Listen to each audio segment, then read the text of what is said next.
Here he is again, the man. The beard. Hello? And with the big orange hands, he's drumming around somewhere. I swear, when I bought this t-shirt, I had no idea that I would ever own an air rifle called Beeman. Yeah, and on top of that, those things are hanging in a row on my coat rack, and just grab them randomly. So in the sense of I start at one end and it comes back around to the back, so I keep moving these big blocks of t-shirts forward over time like a Rolodex, and it's pure coincidence that this one ended up in the front. That's why I'm pointing it out specifically. That's a blast. It must be an omen. You would call it an omen? So, I think it's called the Beeman 1048, yes? So let's start by getting this paper off the table. I paid $41 for it. It was definitely one of my better days. And there's a PTB approval for this thing since 2016. Just in case anyone wants to find out what year it might be. As always, I'll start. No, I'm not starting with that. I'll just say Beeman. Beeman is actually a brand name, under which, for example, Diana rifles was sold in America. In the meantime, Beeman has also become an acquired brand. It's just here in Germany. So you can still buy those things new. I don't know, 4.5 or somewhere else, or Franconia or KZ or whoever has them. So I'll read it out to you. Model 1048, super long serial number, caliber 4.5, Diabolo and AF Mark, 2001. Beeman 1040 series. There's a Beeman logo, roughly where a Diana logo would normally be, and it's only on one side. Whether that has anything to do with Diana, I'll leave that very vague for now. Let's just start with this. 1. To turn over like this. So, you can see quite clearly there are outliers here. And that's like 1, 2, 3, 4, 5, 6 possibly. So anyway, there's a 50% chance of an outlier to the side. It doesn't have to be the rifle. It could also be that I'm shooting with a scope that's mounted on it, tightened up, quickly zeroed in, bang.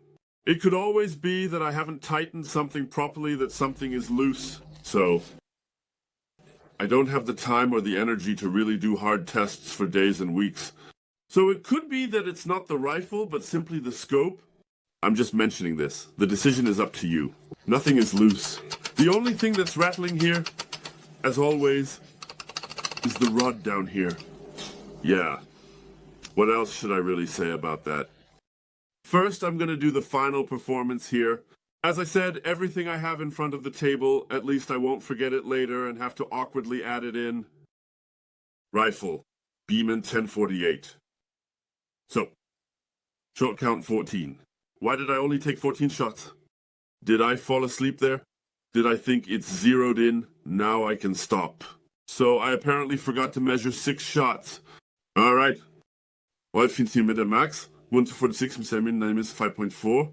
Spread 9 ms. Standard deviation 2 ms. Muzzle energy 5.5, 5.2, 5.4, 5.0, 5.4, 5.4, 5.3, 5.6, 5.5, 5.3, 5.5, 5.4, 5.2, 5.3. 6.5, 5.35, 5.4, 5.2, 5.3.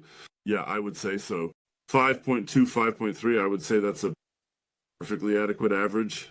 So I don't need any more. I like having more, of course, but I don't need any more. They only leave holes behind. Cardboard is patient.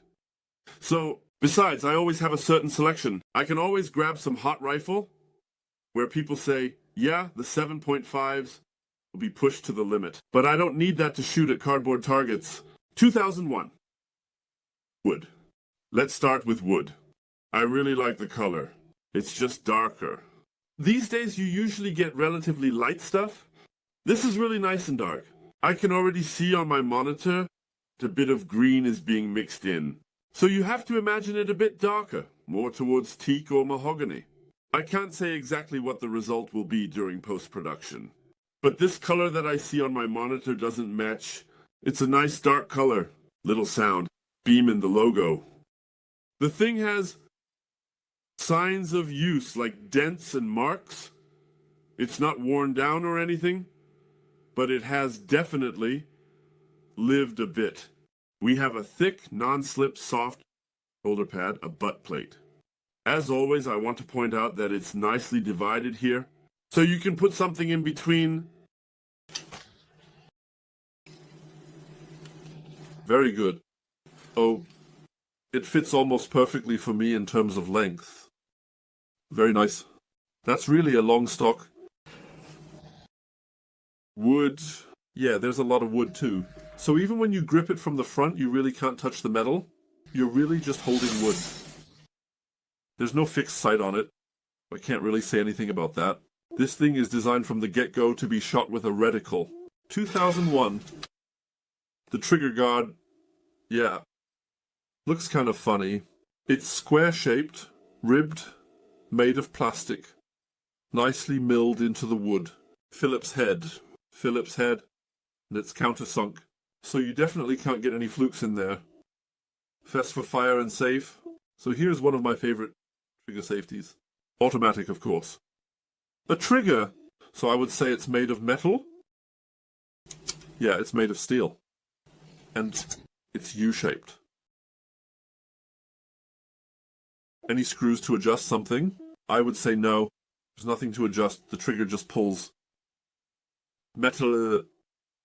We have an 11mm prism rail with a scope. Stop.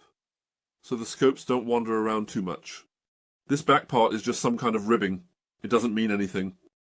Awesome vision. And you probably already noticed it. Just say, a shiny, smooth, gleaming barrel with a little rust spot, I would say. I think I remember that the barrel is nickel plated, so it's not just polished and then we hope it doesn't rust, but it's actually coated with nickel. Then I'll hold the tip right under your nose again. I know you love it when runners point at you, but you're just the camera. Yeah, you can see that everything up front with holes is just for show. Of course, you can sell that to people as a compensator or something. Barrel? But to be honest, it's a visually nice gimmick. Let's be honest, I didn't buy this thing either because I said, oh, I need another trigger in this price range. So I said, that looks crazy. I've never seen anything like it. It's great for the channel. I have to buy it. I'll sell it again someday. And then I would say, let's try out what happens on the practical side. You can really see the price range from that. Well, I've never experienced that before. That's not a click.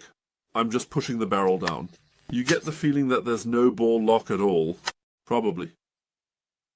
Because it has the ball, but with proper pressure. That's not it.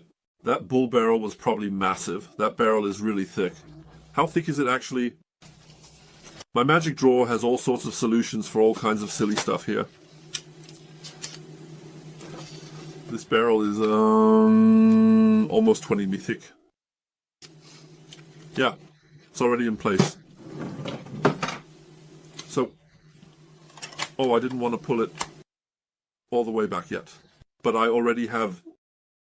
I can't take the safety off the rifle while it's cocked. That means I can't release it without firing a pellet. Then we need to do that now. Interestingly, without a sight, which I never use anyway at such a short distance. So, put the pellet in. A tiny little lead piece. It's a special challenge with gloves on. Close it. Like I'm going to close the thing. So you don't feel like there's any pellet holding anything. Then let's bolt it now. I first have to disengage the safety here with my little finger, with the front finger. Works well. So, no excessive resistance, but it's noticeable and gives a nice click. So, I think that's alright. Normal pull. Hard, harder, bang. I actually think that's not bad at all. The trigger is very direct, so there's no creep, no grittiness. When you press it, eventually goes bang. I think it's good. So someone put in some effort there. Now I'm going to try to make some sounds again. No hissing, no fizzing. Just a spring. Now I'm going to try closing this. It's that easy. So you can really just hit it from underneath to open it because the barrel is so heavy. But you definitely don't have to worry about the barrel suddenly falling off during normal handling.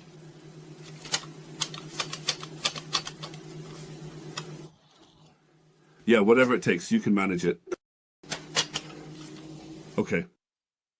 So we have a good direct trigger. Well, always considering the price range, you know, this isn't like, oh man, I have to cock it first. This isn't a world-saving rifle. It's more like eggs and a sandwich. So now I'm curious. We have a safety and we're going to disengage it now. The safety is off. It's still set to kg. Very nice. Then let's see how much force you need to put in here. So preference. 100, 200 or 400, 500, 600, 700, 800, 900, 1000 grams, 1100, 1200, 1300, 1400, 1500, 1600, 1700, 1800, 1900. Dossier 13, 14, 15, 16, 17, 18, 19, 2. Kilo. 1, 2, 3, 4, 5, 6, 7, 8, 9, 3 kilos. 1, 2, 3.2 kilos. Sounds like a lot, but it really doesn't feel that way. Just because this trigger is very, very, very direct, what can you say about that? For the price range, I'd say the trigger is definitely on the good side. Just because nothing scratches and nothing rattles, you just press it and it goes bang. You have to push a little. You can't adjust anything. Then it makes a bang as it should. The best way to go is to Bautzen. I think the joke is so flat, I need to set up a phrase pig here. I actually think the conclusion is good. I don't know exactly, but I definitely checked what the thing costs new. Because before I buy anything at eGang, and I don't know out of principle what the thing costs new, I first look to see if it's still available new. And if so, how much does the fun cost? I think I remember it being around 200, but just double check for safety. Who knows how the pricing will be when you watch this video. It can be online for years, and suddenly one day everything is different, and it's just not available anymore or something. I think the trigger is perfectly fine. The wood is okay, and the size is definitely very okay. I think the silver finish is really cool. I like everything that's different.